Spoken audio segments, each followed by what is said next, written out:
There's just one that I don't think is correct, so I tend to discount, but I need to talk about it. So one option. What is Joshua praying for? What did he receive is the question. And then what did the Lord do? It's possible he was praying for us that the rotation of the earth would stop and therefore create an extra long day. You can decode the poetry that way. It seems the least likely of the three options to me, because when you think about it, Joshua has made an all-night march up the ridge, 3,000 feet of elevation gain, rising in the morning when the sun's coming up over Gibeon, the moon over Island. The last thing I might want is more daylight, right? I don't need a longer day. I just need maybe even less day. So that doesn't seem to be the most logical of the outcomes for interpreting that poetry. Option two. In the ancient Near Eastern pagan world, they kept records of a variety of things, like where celestial bodies were on a given day, and they would write down what happened that following day when the celestial bodies were positioned like that. And they would have these long records. Many argue that's the first recording of history that we have, is this sort of astrological assumption that somehow the deities, the unseen deities, are sending us code in the celestial bodies about what happens the next day. And so, if you have celestial bodies organizing themselves in a certain way, and in your historical records it shows that the next day you typically lose in a battle, then that isn't the sort of good day to go into battle. And you get really nervous about entering a battle that day. Vice versa, maybe they're positioned in a way that portends success.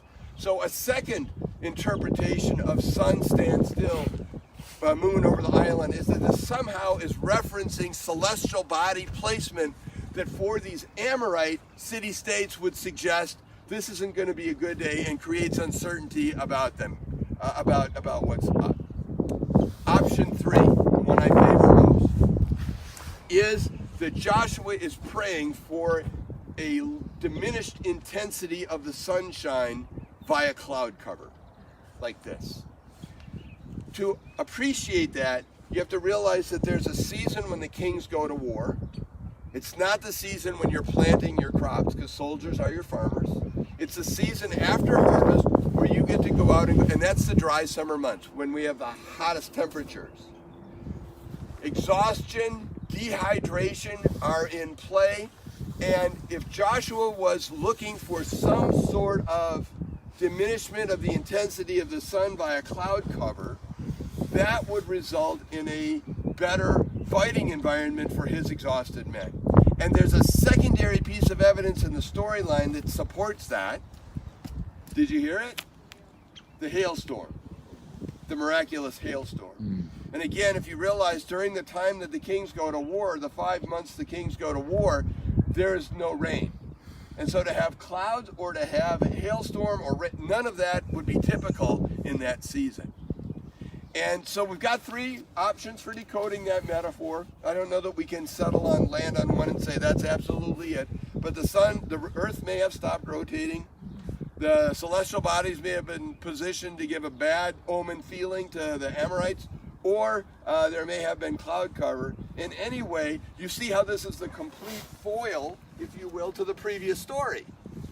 Because what we're looking at is, I'm trusting myself to evaluate the situation, and the other is I'm completely trusting the Lord to handle this, and He is going to give me a victory. And the text says more people died from the hailstorms than they did from the Israelite swords. You've got this multi-city-state army on the run going west, and of course Joshua comes up then and simply takes over this interior. That's not the end of the story, but the way things end starts here. Make sense? So anytime you're reading a Benjamin story, and it might be because the biblical author is saying this is happening in Benjamin, or it may be mentioning one of the towns, Gibeon, Bet Haran, Aram, Mizpah, Ai, Bethel. Just the mention of that location brings us here. And last observation, and then to your questions and observations. when we see a label, a city label in the Bible, it's not enough to know where it is on the map, though that's helpful. It's understanding what are the connotations of its value and importance. And when you read Gibeon 9 and 10, this story goes up into high volume because it's a Benjamin story, and all Benjamin stories have significance beyond the ordinary. Because nothing ends here, but the way things end starts here.